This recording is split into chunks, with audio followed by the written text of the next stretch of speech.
Missions, please. Yes, this is Dr. McCandless. Do you have a local address for Jared Morgan? Sure, I'll hold.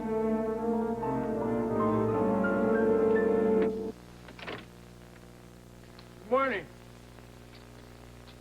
Getting an early start? All right, well, when it's official, we should... Gap there so they Well, can... if it isn't a good doctor. You come to wish me bon voyage? You don't ever give up, do you? You're the one that gave up, doctor, not me. I think you're here for another reason, aren't you, Dr. McCandless? Yes, and if your boss would give me half a chance, I'd like to explain. Go ahead, you've got the floor. For 10 minutes, then we have to go. You're not leaving. I want you to check back into the University Hospital. Check back in. Correct me if I'm wrong, doctor. But aren't you the same guy that accused me of taking up valuable bed space just 2 days ago? Look, there's a chance we can work something out, and I want to take that chance. No kidding. Is this the sound of a guilty conscience? I mean... No. It's the sound of a doctor trying to do his job, despite the arrogant, contemptuous attitude of his patient. Correction, doctor. No longer your patient. What is this, something that could work out? You don't want to fly. Okay. It's possible that we can arrange for the surgeon who's performed the operation before to come here to the University Hospital. Has one of them agreed to come? I haven't even talked to him about it yet. And you want me to cancel my return home on this, flimsy bit of hope? Well, it's better than nothing, isn't it? Dr. McCandless, I'm a lawyer, not a doctor. But don't most surgeons have their own operating teams? People experienced at performing particular procedures? People the surgeons are comfortable working with? Yes, usually. So not only the doctor's got to pack up and fly over here, but he's got to bring his entire team. That'll never happen. You know, that's what I like about you, Morgan. Your optimistic attitude. Convince me I'm wrong. You think they'd come? Look, it's a long shot, but it's one worth taking, especially when you consider the reward as the possibility that you might walk again. And all right, so they don't come? We still have one option. That you go to them in Europe. That's impossible. Why? You flew here, you flying out of here? Drop it, McCandless. You know, you've got to be the most tractable person who ever refused to walk. What's the matter with you? It can't happen, McCandless. I've made enemies in Europe. Business enemies. Believe me, Europe would not be good for my health. I have to. I have to. Listen to me. It isn't. I'm not going to Europe. All right, Morgan. I'm all out of options. The hell you are. You've already told me you've seen it. Fine. Now you just study up, or whatever you doctors do, and you do it yourself here. Just like that. Just like that. Why, what's the matter? Are you afraid? You know, we're not talking about setting a bone here. This is a very delicate procedure, and it's one That can can't leave me any worse off, even if you do fail, right? It's too risky. For who? For me? Or for you? What do you think you're doing? I'm making a point. Without these crutches, you're just as helpless as I am, Doctor.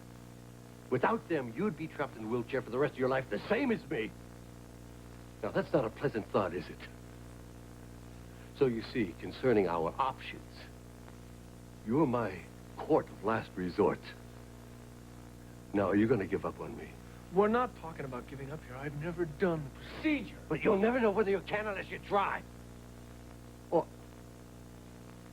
are you afraid to try, Doctor? Is that it? Are you afraid you'll try and fail? Is that the demon that's eating at you?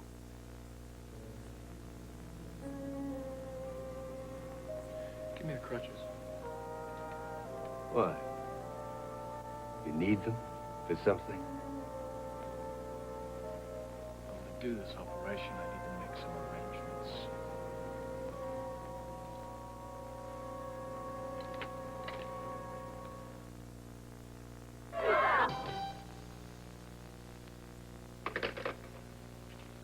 All set? It's not that simple. There's a lot to do. I'm going to need some time to get in touch with the surgeons in Europe. Well, I suggest you get on it. I'm not going to live forever, you know. You know, I think the reason why I'm going through this is because of your charming manner. Works every time. Let me know if there's anything I can do, Dr. McCandless. I suppose, sweetening his disposition is out of the question? Totally. Yeah. Oh! Yes. I have a question for you. Why didn't you tell me you knew Zed Diamond? Who said I did? My grandfather said he saw you in Diamond's office. Can't go anywhere in this town without running into a McCandless. And Diamond told me when he was a patient of mine that he had a paraplegic friend. Is that you? And if it is, why didn't you mention it before? Didn't seem important. Getting out of this wheelchair is the only thing that's important. Yeah. I'll call you if I need anything. We'll be here. Not show up at that lunch. Well, wouldn't anyone like to say welcome home? All right, remember, neurology has agreed to assist, and I want Murphy on anesthesia. And if he isn't available? If it's a problem, let me know and I'll pull some strings, but believe me, once they find out that Jared Morgan is the patient, they'll make themselves available. Come in. Is this bedtime? No, Sloane, come in. I just got back from New York, and I really need to talk to you if you have a minute. Hi, Wendy. Oh, Mrs. Clegg. Wendy, I think you got enough for now to get started on that, okay? Will do. Well. Come here. Look at you. From her triumph in New York, looking fresh and fabulous, and if I'm your first stop, I'm flattered. Well, actually, you're not my first. I went to Trey's office first, but he wasn't in. Maggie said he had some kind of committee luncheon meeting at Mario's. Oh, well, good. Then I take it you and Trey have patched everything up? Oh, Thomas, I wish it was that simple. It's not. That's fine, George. You explained to her that it was the height of the tourist season, and without a reservation, it would be impossible. Yes, but she did get a room. Oui, but just not any room. It had to be one special room. She said it was for sentimental reasons. She created, how you say, quite a scene until she got it. Well, thank you for being so helpful. Thank you, monsieur. Could you mind, what is your name?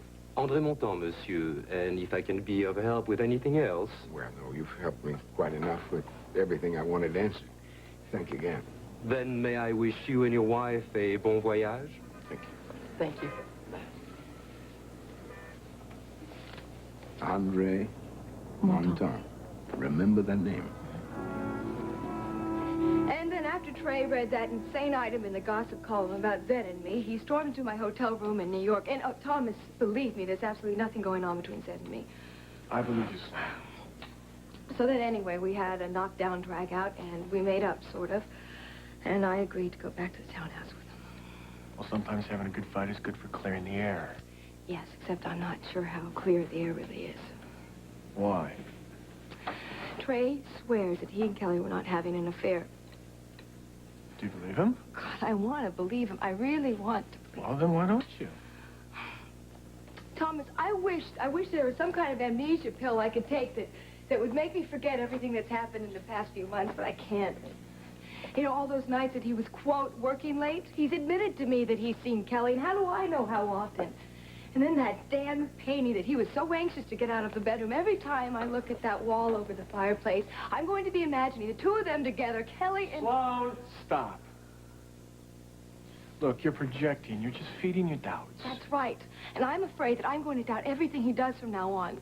I mean, Trey can say the most innocent remark, and I'll turn it around to find some kind of hidden meaning to it. He won't be seeing her. What? Look, Sloane, I know more about the situation with Kelly than I've been telling you.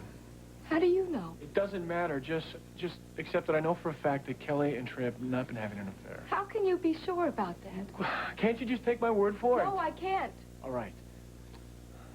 But after what I tell you, it doesn't go any further than this, okay? Of course. Kelly has been having an affair, but it's not with Trey. It's with me. We've been seeing each other for several months now. You've been? Thomas, why on earth didn't you tell me, especially the night I went to see you? Because... It could have changed everything. Look, it's because Kelly has been terrified about anyone finding out that she's back in Washington. Well, the woman didn't seem too terrified when she made a grand entrance at the gallery. Look, I didn't know that she was going to go public, and I was shocked when you told me about it. But I couldn't tell you about our relationship until I'd talked to her about it first.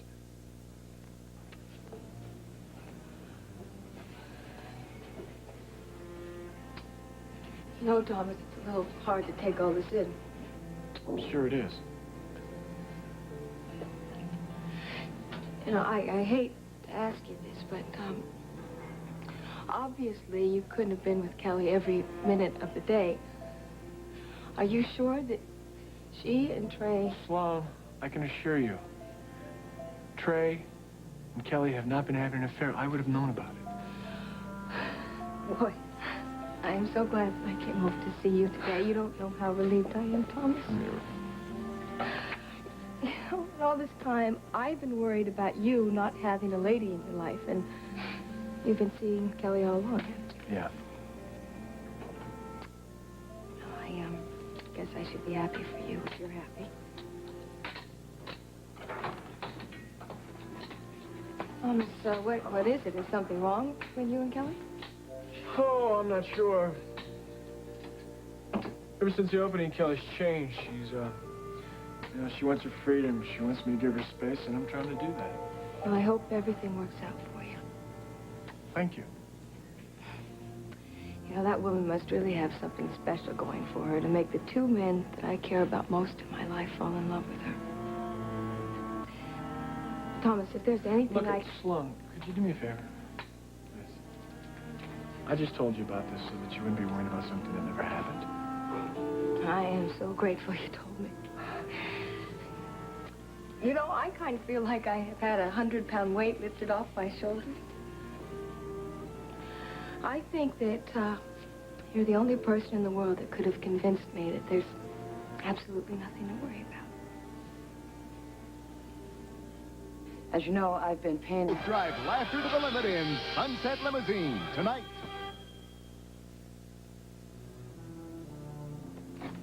Dr. McCandless, you have a visitor. Who is it? One of your dropouts? Say, come in.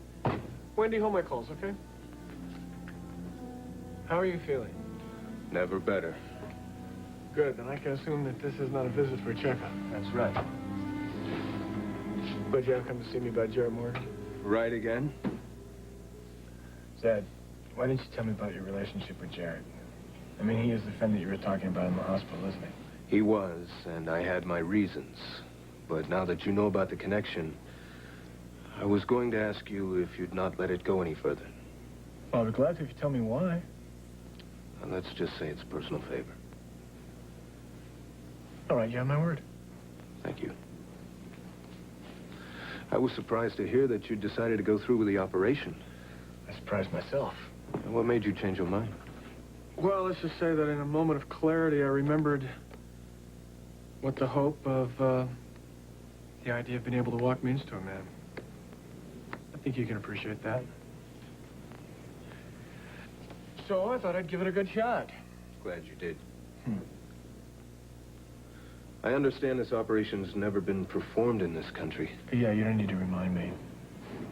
Just thinking about all the publicity those breakthrough heart operations receive.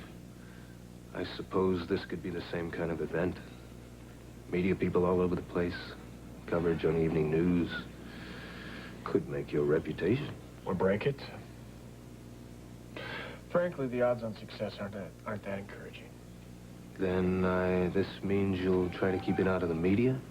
As much as possible, but what's all your concern for the publicity? Not concerned, just interested. Are you a little nervous about this operation?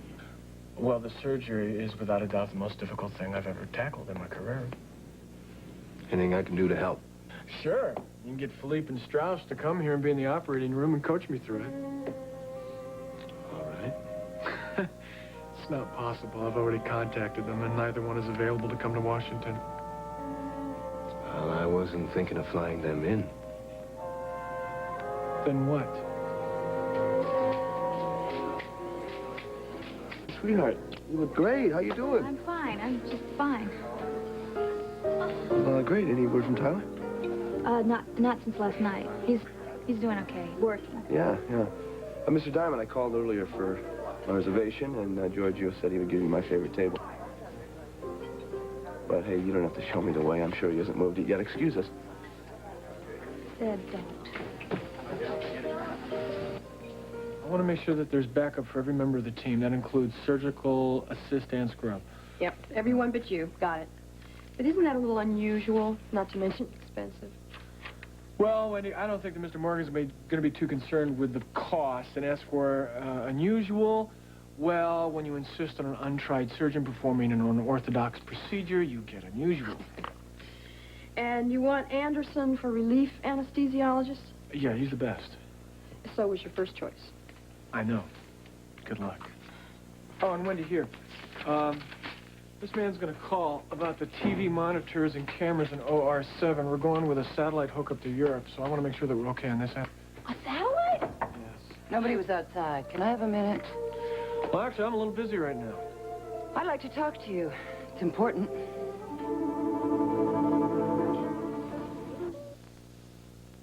Virtually impossible wash load. It's not impossible for Dynamo Action Plus.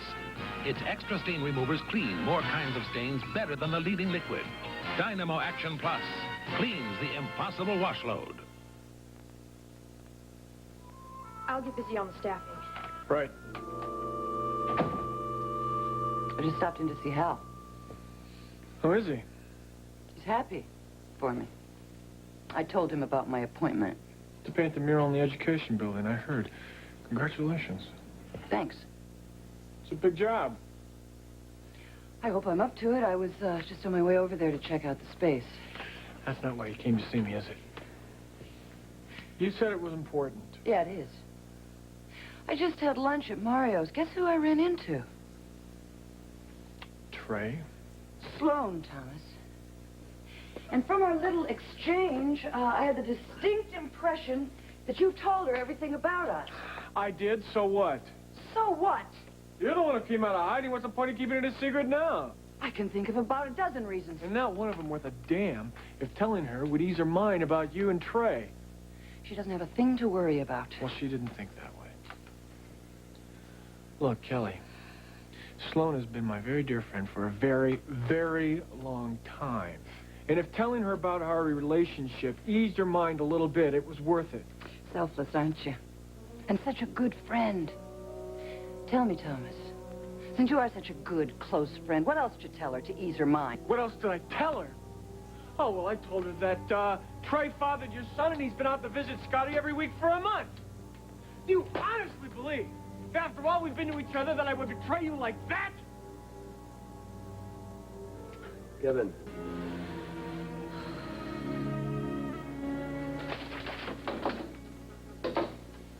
All clear?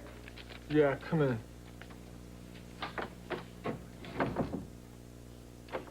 This probably isn't any of my business, but Kelly just ran out of here like... Are you all right? Yeah, I'm terrific, just terrific. Look, I'm sorry it's not your fault. I'm just not having a very good day.